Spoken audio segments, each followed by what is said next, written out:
What do you think of when you hear the words bariatric surgery? If too many complications or everyone regains all their weight back comes to mind, then you haven't taken a close look at bariatric surgery outcomes in the last decade. It's true, in its early days, bariatric surgery was not commonly performed or accepted. It was performed through large incisions and complication rates were higher. In the last 20 years though, a lot has changed. Bariatric surgery is safe. In fact, bariatric surgery is now as safe as gallbladder surgery, hip replacement, and hysterectomy with a mortality rate of 0.2%, which is far lower than most other elective operations performed today.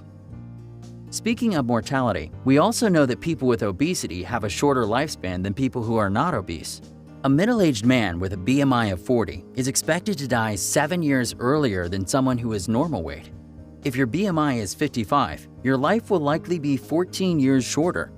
For comparison, these are the same early mortality rates seen with normal weight people who are actively smoking. Why do people with obesity die early? Because obesity causes them to develop heart disease, diabetes, and cancer more frequently than non-obese people. Bariatric surgery, on the other hand, increases life expectancy. Compared with obese patients who do not have surgery, bariatric surgery patients can expect to live 30 to 40% longer. Why? Because weight loss and metabolic improvements after bariatric surgery make the risk of heart disease, diabetes progression, and cancer decrease dramatically in most patients. Current procedures do not cause malnutrition. The two most commonly performed bariatric surgeries today are sleeve gastrectomy and gastric bypass. Both are done laparoscopically, with complication rates less than 5% and an average hospital stay of 1 to 2 days. Both procedures are effective and durable. 1 year after surgery in a typical patient, the average weight loss is 80 to 100 pounds for sleeve gastrectomy and 100 to 150 pounds after gastric bypass. Patients need to take lifelong vitamins after both procedures, but these are not malabsorptive operations that cause severe nutritional deficiencies. In fact, bariatric surgery patients continue to absorb every calorie and every gram of protein that they eat. And they eat a regular, healthy diet in smaller amounts and have normal bowel habits after these operations. Most patients do not regain all of their weight. Some weight gain is normal in the long run, but only 10 to 15% of patients regain a lot of weight years after surgery. Remember, we're talking about chronic condition here, and we've dramatically changed the trajectory of the disease. Most patients don't maintain their lowest weight after surgery.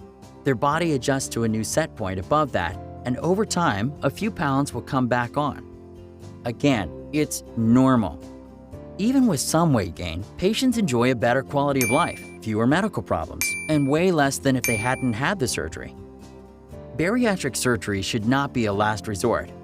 Like any other chronic disease, the earlier you treat obesity and its metabolic consequences, the better the outcomes. If treated at an early stage, weight loss is better, diabetes remission rates are higher, and years of life are added. If used as a last resort in a patient with severe medical problems and limited ability to move, we can't expect the same great results. If you were told you had heart disease, you wouldn't wait until you had a heart attack to get treated, would you? We all know that if you treat cancer when it's detected early and before it had spread, the chance of a cure is much higher. The same idea applies to treatment for obesity. It's a deadly disease, so why would you wait years to get it treated?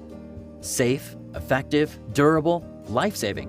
Sounds like a great option to treat a life-threatening disease. Ask your doctor about referring you to a bariatric surgery program or find a program close to you by following this link.